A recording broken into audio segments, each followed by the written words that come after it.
Hello everyone, good evening. जैसा कि आप वीडियो में देख रहे हैं कि बिहार सिविल कोर्ट रीडर की फाइनल रिजल्ट अभी तक पब्लिश नहीं करी गई है। और जो हम लोग हैं बहुत दिन से बहुत ही बेसब्री से इंतज़ार कर रहे हैं कहीं ना कहीं।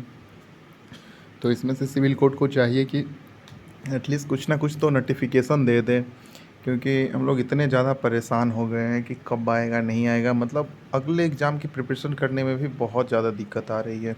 हम लोग अपने आप को मतलब दूसरे एग्ज़ाम पे फोकस कर ही नहीं पा रहे हैं, क्योंकि कहीं ना कहीं हम लोग इस स्टेज तक आए हैं तो हम लोग को ये लग रहा है कि कहीं दूसरे एग्ज़ाम में तो फर्स्ट स्टेज से हमें मतलब फिर इंटर करना पड़ेगा, और इसमें तो हमने 4 स्टेजेस पार कर लिए हैं।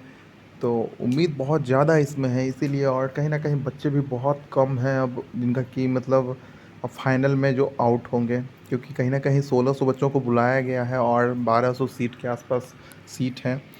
तो इसमें से चाहिए, कमेटी को चाहिए कि एक नोटिस निकालना चाहिए। बाकी पता नहीं, बहुत सारे लोग तो केस के वगैरह में बोल रहे हैं, तो केस का भी कहीं न कहीं इसमें थोड़ा तो प्रभाव है। ये तो मुझे भी ऐसा पर्सनली लग रहा है, क्योंकि मैंने भी इसका बहुत ज़्यादा एनालिसिस करा है। तो कहीं न कहीं मुझे लग रहा है कि अब वो केस का डिस्पोज़ल होने के बाद ही रिज़ल्ट आएगा। तो आई थिंक उसमें तो मतलब 21 दिन का टाइम कन्वीनर को दिया गया है, जिसमें कि मुझे लगता है कि 7 से 10 दिन में वो कहीं न कहीं वो सौंप देगी फाइल और रिज़ल्ट पब्लिश कर सकती है। नहीं तो एक सेकेंड केस बनता है कि आप मतलब वो फाइल सौंपने के बाद वो जो एक और जो चांदनी कुमारी जो एक मतलब पिटिशनर हैं, उनके जो मतलब कहीं न कहीं जो एडवोकेट होंगे वो फिर यदि संतुष्ट हो जाएँगे तो ठीक है, नहीं तो फिर वो अपना जो जो भी मतलब कि उसके मतलब विरोध में अपना कोई भी जो अपना डॉक्यूमेंट देंगे, तो फिर उस डॉक्यूमेंट को मतलब देने के बाद फिर कन्वीनर कमिट मतलब हाई कोर्ट में जाके फिर उसका लिसनिंग करवाना होगा। और कहीं न कहीं फाइनल लिसनिंग के बाद तो 100% रिज़ल्ट पब्लिश हो जाएगी, क्योंकि जहाँ तक की जानकारी से पता चला है कि रिज़ल्ट पूरा मतलब बन के रेडी है। बस मतलब पब्लिश होना बाकी है, साइन वगैरह जो भी होना चाहिए हर एक प्रोसेस हो गया है। लेकिन वही है कि वो कहीं न कहीं जब और बात रही कि बहुत सारे बच्चे ऐसे भी बोल रहे हैं कि कहीं न कहीं इतना क्यों रुकना चाहिए, रिज़ल्ट तो पब्लिश कर देना चाहिए, स्टे तो अभी तक नहीं लगाया गया है। तो मैं उन्हें ये बताना चाहूँगा कि देखिए, ये कहीं न कहीं सिविल कोर्ट की वैकेंसी है, कोर्ट की वैकेंसी है। तो यदि यही जो मतलब ऐसे रिज़ल्ट निकालने लग जाएगी कि तो फिर कहीं न कहीं लोगों को ये लगने लगेगा कि जब कोर्ट में भी जब मतलब न्याय नहीं मिल रहा है तो फिर इससे न्याय का क्या मतलब बन जाता है। तो इसीलिए कहीं न कहीं मुझे ऐसा लगता है कि ये पूरा मतलब पूरा देखते हुए, हर एक पहलू को देखते हुए ये रिज़ल्ट को मतलब पब्लिश करेगी।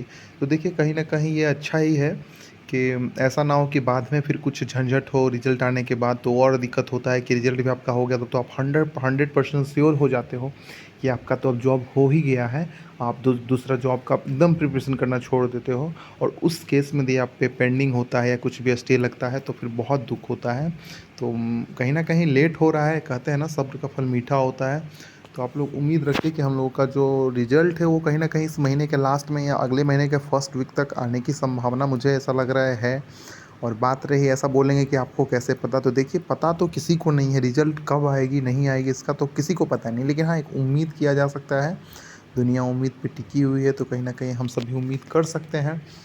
तो बाकी आप लोग बताइए कि कौ क्या मतलब आप लोगों को क्या लगता है कि इसमें क्या है? क्योंकि हम भी देखिए, हम भी एक आप लोग की तरह ही स्टूडेंट ही हैं।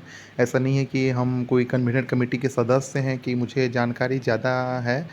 बस यही है कि हाँ, कहीं न कहीं मैं थोड़ा एनालाइज़ करते रहता हूँ जानकारी पे, तो बस उससे थोड़ा जानकारी मुझे थोड़ा रहती है।